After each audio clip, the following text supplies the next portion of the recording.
Good afternoon દોસ્તો, નિમેશ રામ પટેલ.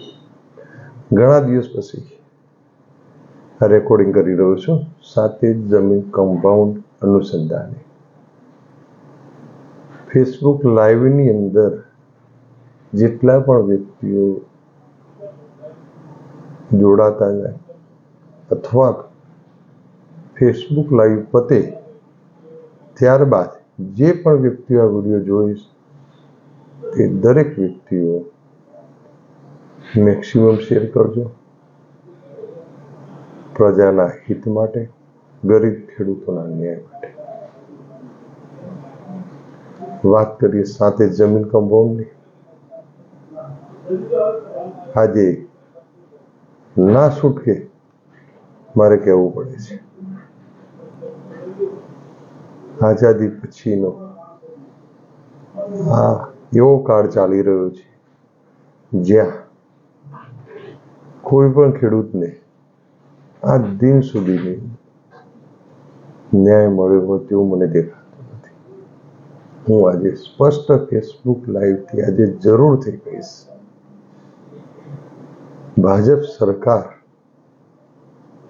આવી ત્યારથી નહીં, પરંતુ મોદી સરકાર જ્યારથી આવી ત્યારથી તે આજ દિન સુધીમાં, આજ તારીખ 22/3/2025 ને શનિવાર સુધીમાં, આજ તારીખ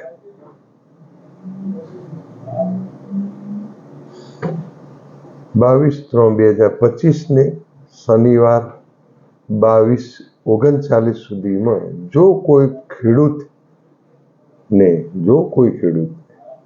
ફરીથી કહું છું, ગુજરાતની અંદર ભાજપ સરકાર આવી ત્યારથી નહીં, પરંતુ મોદી સરકાર જ્યારથી આવી તે આજ તારીખ 22/3/2025 ને શનિવારે 12:39 સુધીમાં આખા ગુજરાતની અંદરથી જો કોઈ ખેડૂતને કોઈ રૂપિયા ખર્ચ્યા વગર ન્યાય મળ્યો હોય તેવો ખેડૂત મારો કોન્ટેક્ટ કરે, તેવો એક ખેડૂત મારો કોન્ટેક્ટ કરે. આ સરકારના નામથી કહું છું, આ મોદી સાહેબના નામથી કહી રહ્યો છું. આ વિડીયો મોદી સાહેબ સુધી જરૂરથી પહોંચાડજો. તમે મોદી સાહેબના નામે, ભાજપના નામે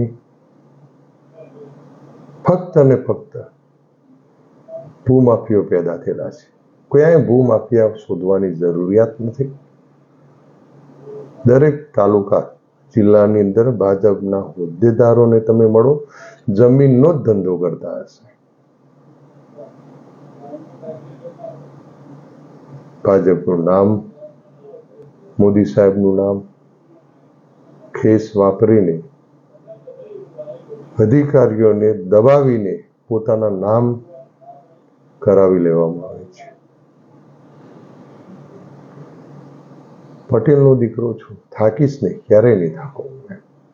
જ્યાં સુધી મારામાં જીવ છે ત્યાં સુધી તો નહીં જ. તો દેશને એક કરવાની તાકાત પટેલ કુળમાં મળે વ્યક્તિની સરદાર વલ્લભભાઈ પટેલ સાહેબની હતી. તો હું એ કુળની અંદર જ જન્મેલો છું, જેની હું ધન્યતા અનુભવું છું. હું મારું કર્મ પૂરું કરીને જ રહીશ. ખાસ વિડીયો બનાવવાનું કારણ એ જ છે, આ વિડીયો આખા ગુજરાતમાં ઘરે ઘરે સુધી પહોંચાડજો. અને મોદી સરકાર ગુજરાતની અંદર આવી ત્યારથી તે આજની તારીખ સુધીની અંદર જો કોઈ ગરીબ ખેડૂતને રૂપિયા ખર્ચ્યા વગર ન્યાય મળ્યો હોય ન્યાયિક પદ્ધતિથી, તો એ ખેડૂત મારો કોન્ટેક્ટ કરે. બાકી સંવિધાનિક સિસ્ટમથી લડવું જ પડશે, લડવું જ રહ્યું. આજ નહીં તો કાલે સૂરજ ઉગવાનો છે. હિંમત રાખજો, ધૈર્ય રાખજો. દરેક ખેડૂતોને અરજ છે, હિંમત હારતા નહીં. પટેલ હજી જીવે છે. 50 વર્ષનું આ બીબું સમજણ આવી ત્યારથી મહેનત કરીને સાચવી રાખેલું છે. હું મારું કર્મ પૂરું કરીને જ જંપીશ અને રહીશ. જય હિન્દ. અસ્તુ.